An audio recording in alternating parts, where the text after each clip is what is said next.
Everyone, तो आज मैं केमिकल बॉन्डिंग की पार्ट 1 अपलोड करने जा रही हूँ। पार्ट 2 मैंने ऑलरेडी अपलोड कर दिया था जो कोवेलेंट बॉन्ड पे था, और आज मैं जो अपलोड करने जा रही हूँ वो आयनिक बॉन्ड पे है।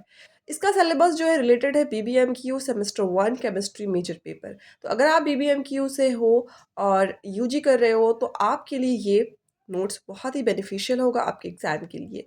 तो आइए चलिए देखते हैं क्या क्या नोट्स के अंदर हमारा टॉपिक कवर है। और अगर आपको ये वीडियो पसंद आए तो अपने दोस्तों के साथ शेयर करना और मेरे चैनल को सब्सक्राइब ज़रूर से करना, ताकि मैं आगे और भी वीडियोस अपलोड करूँ।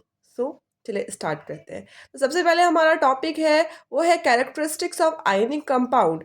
तो आपको थोड़ी सी कैरेक्टरिस्टिक्स पढ़ लेनी है कि आयनिक कंपाउंड होती क्या है, वो चीज़ें क्या है, उसके अंदर में क्या हाई हीट ऑफ वेपराइजेशन होता है, हाई मेल्टिंग पॉइंट और बॉइलिंग पॉइंट्स होते हैं, ये सारी चीज़ें होती है।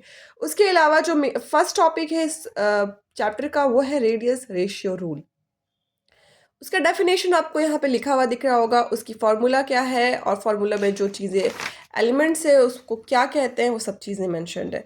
उसके बाद यहाँ पे उसका कंटिन्यूएशन है, आप इसको पढ़ लें। अगर रेडियस रेशियो रूल आती है तो आपको ये सारी चीज़ें आपको मेंशन करनी होगी, ठीक है। और ये आपका 7 मार्क्स का आ सकता है या फिर आपका 5 मार्क्स पे आ सकता है।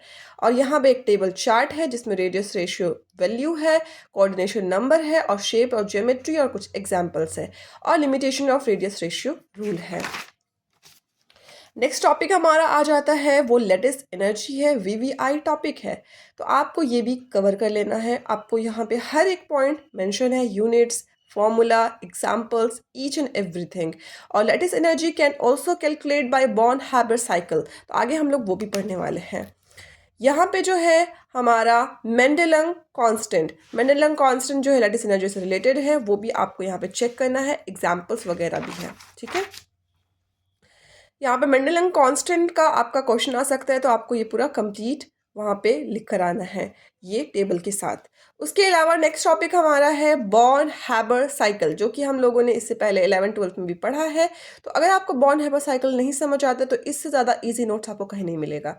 यहाँ पे आपको स्टेप वाइज सारी स्टेप्स दी गई है। साथ ही साथ आपको यहाँ पे पहले इंट्रोडक्शन दिया गया है, डेट दी गई है कि 1999 में बॉर्न एंड हार्बर ने इस साइकिल को दिया था, ठीक है।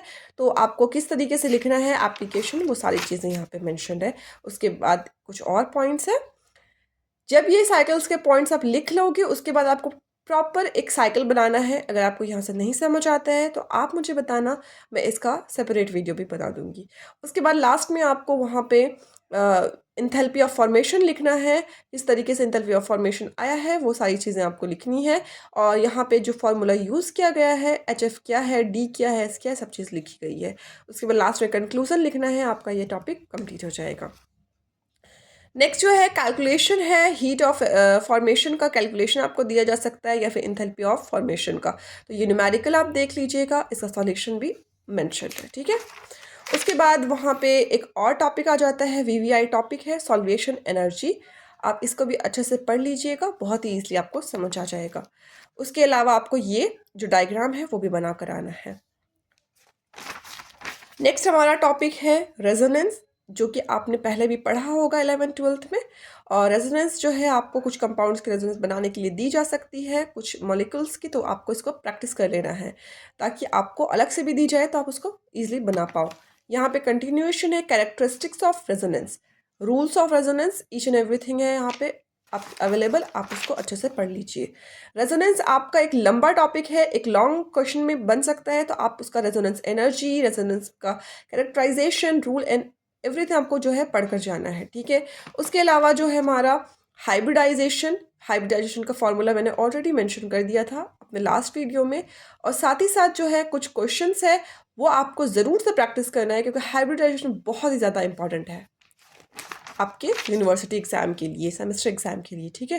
तो ये सारे मॉलिक्यूल्स की आपको हाइब्रिडाइजेशन बनाना है और प्रैक्टिस करना है। नेक्स्ट जो टॉपिक है हमारा है वो कॉस्टिंग की इक्वेशन है, जो कि आपके लिए इम्पॉर्टेंट है, जो कि आपका रेडियस रेशियो रूल के साथ रिलेटेड है, ठीक है। यहाँ पे आपका radius of cation, radius of anion का यूज़ किया गया है। इसमें आपका चांस है कि न्यूमेरिकल आ सकता है, बट हमारे यूनिवर्सिटी में न्यूमेरिकल बहुत ही कम आता है, तो आपको थ्योरी ज़्यादा प्रैक्टिस करनी है, ठीक है। तो उसके बाद जो हमारा एक टॉपिक है जो छूट गया था लास्ट वाले वीडियो में, वो है वैलेंस बॉन्ड थ्योरी, वीबीटी। तो मैं बता दूं आपको, थ्योरी में हमारा एमओटी, वीबीटी और वीएसईपीआर थ्योरी, ये बहुत ज़्यादा इंपॉर्टेंट है। आप सारे चीज़ छोड़ भी दोगे तो ये आपको नहीं छोड़ना है, ठीक है। यहाँ पे आपका पोस्टुलेट्स है, उसके बाद यहाँ पे कुछ एग्जाम्पल्स है, यहाँ पे आपका पोस्टुलेट्स का कंटिन्यूएशन है, ठीक है। और यहाँ पे कुछ लिमिटेशंस है। तो आपको इतना कर जाना है केमिकल बॉन्डिंग में, जितना भी मैंने टॉपिक मेंशन किया है पार्ट 2 और पार्ट 1 में। आपको और भी कुछ इसके रिलेटेड कोई हेल्प चाहिए हो तो मुझे कमेंट करके ज़रूर बताइएगा। So thanks for watching, bye bye, take care, have a great day.